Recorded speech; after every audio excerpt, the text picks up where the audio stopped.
There's a specific kind of car that's losing money right now faster than anything else on the used market in 2026. It isn't the oldest one, it isn't the ugliest one. It's the one with a bad engine bolted underneath it. One known failure gets out, the forums pick it up, mechanics start quietly warning people off, and the resale value falls through the floor while the car still looks brand new sitting in the driveway. Today I'm counting down 9 cars getting destroyed by what's under the hood, ranked by how much value they're bleeding out. And at the end, I'll give you 3 that went the exact opposite direction for the exact same reason. Number 9. Chevrolet Cruze 1.4 Turbo. The second-generation Cruze drove better than a Civic and undercut everything in the segment on price. It's now shedding 55% of its value in 5 years, and the reason is about $40 of plastic. Chevy molded the PCV diaphragm into the valve cover and the thermostat housing out of plastic. Both cook themselves. When the diaphragm splits, the engine pulls vacuum through the crankcase. When the housing cracks, coolant leaves slowly enough that nobody sees a puddle. They just notice the temperature needle climbing one afternoon in traffic. By then, the aluminum head is already warped. Price that trade. GM saved $40 a car. You pay $2,000 for a head job on a car worth $10,800. So in 2026, a clean Cruze sits on a used lot for weeks, while a Corolla with double the miles sells the same afternoon. Nobody fights you on the trade-in number. They already know what's coming.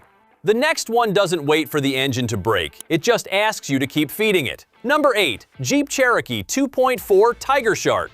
The Cherokee is down 58%. Turning a $28,000 SUV into an $11,800 one, and the used market is still pushing it lower every quarter.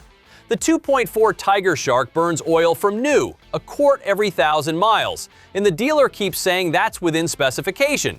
Technically true, completely useless when you're carrying a bottle in the cargo area between oil changes. Then there's the multi-air unit sitting on top of the engine, opening the intake valves hydraulically instead of with a can lobe. Clever, efficient, and sealed.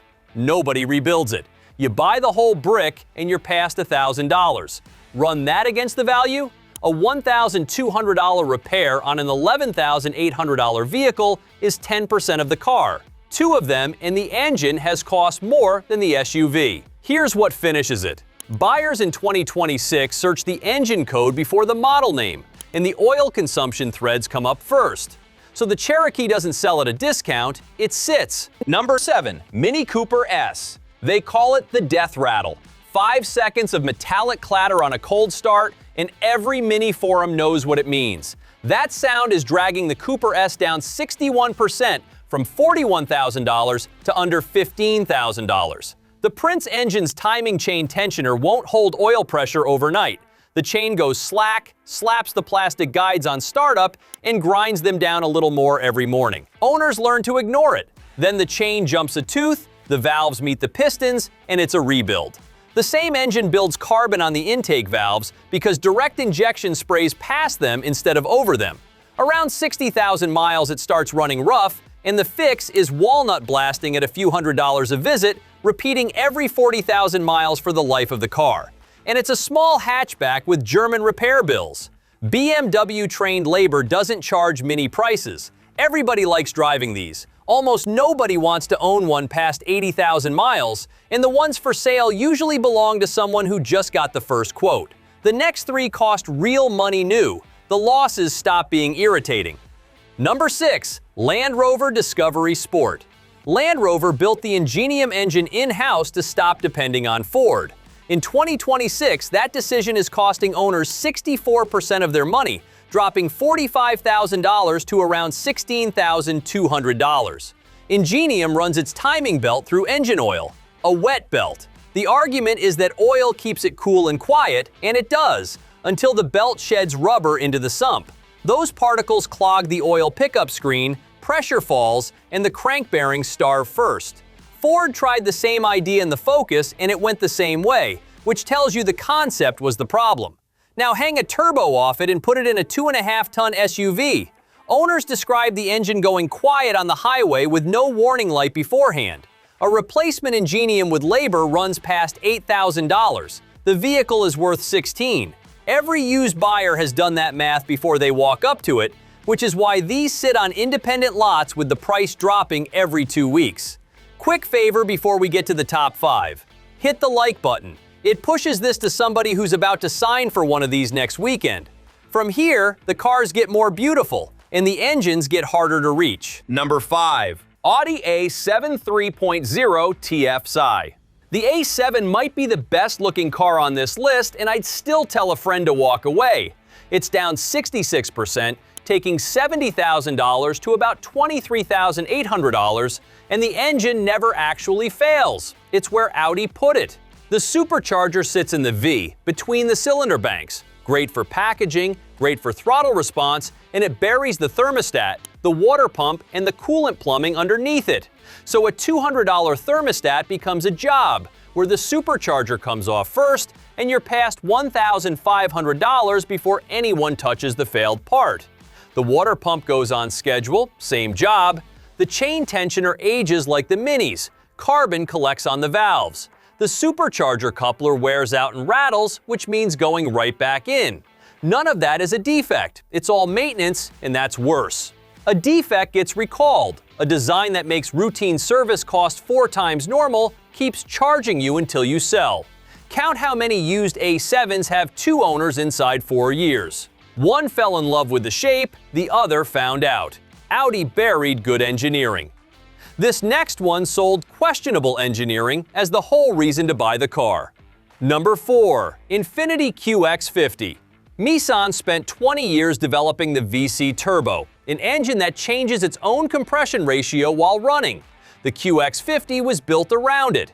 It's now losing 68% of its value, taking $46,000 to under $15,000. The strange part is the engine works. It just doesn't deliver either thing the marketing promised. Real-world economy landed where an ordinary Turbo 4 already sat, and the power goes through a CVT that flattens it into a drone.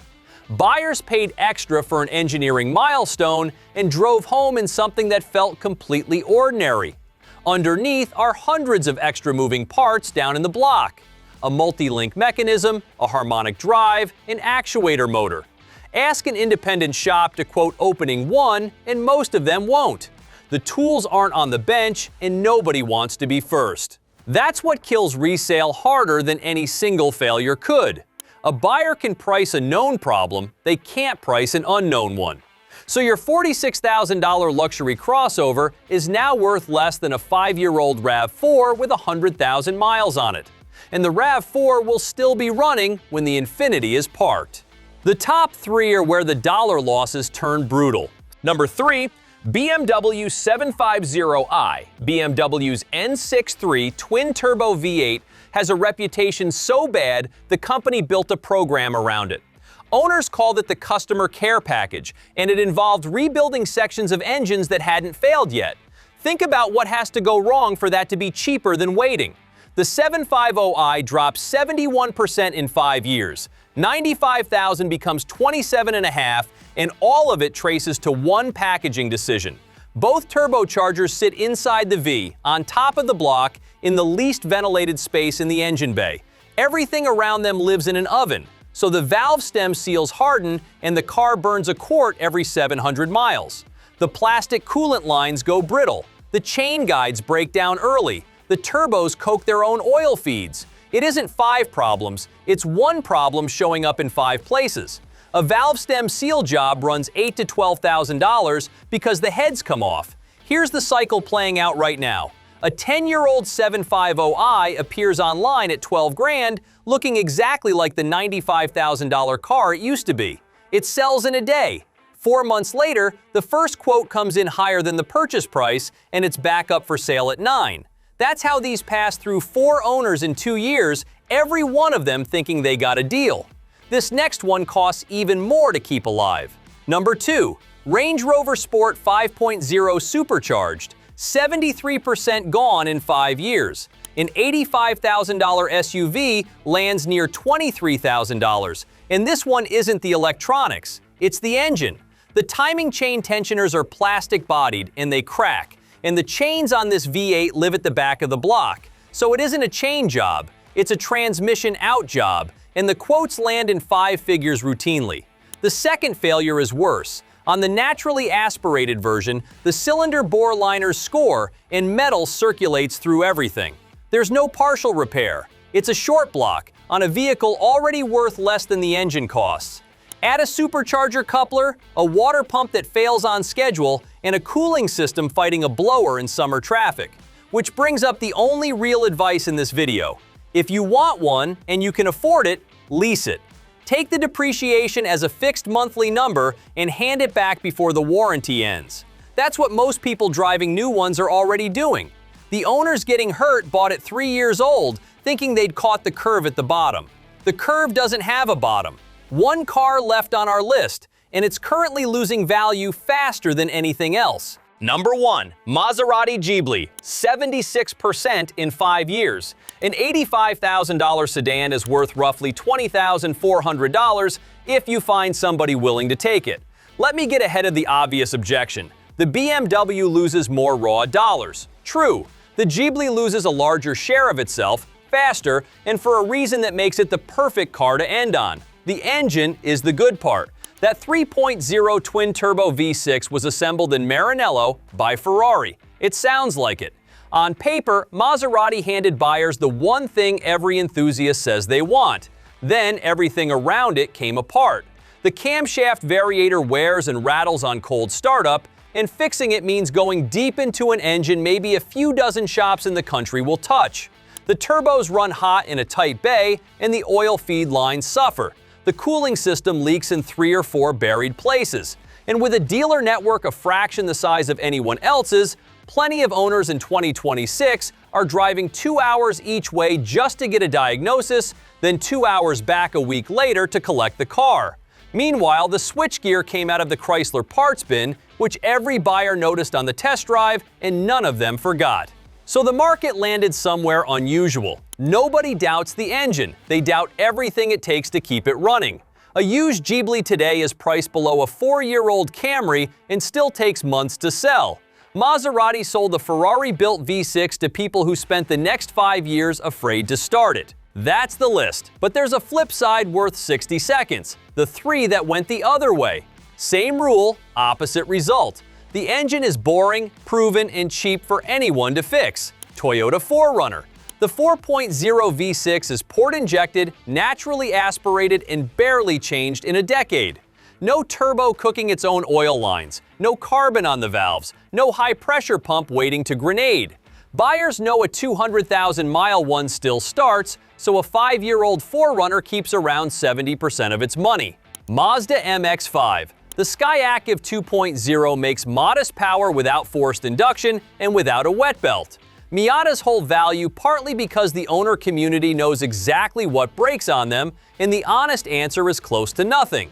Toyota Tacoma. Year after year it lands near the top of the slowest depreciating vehicles in America. Simple, documented, supported by every independent shop in the country.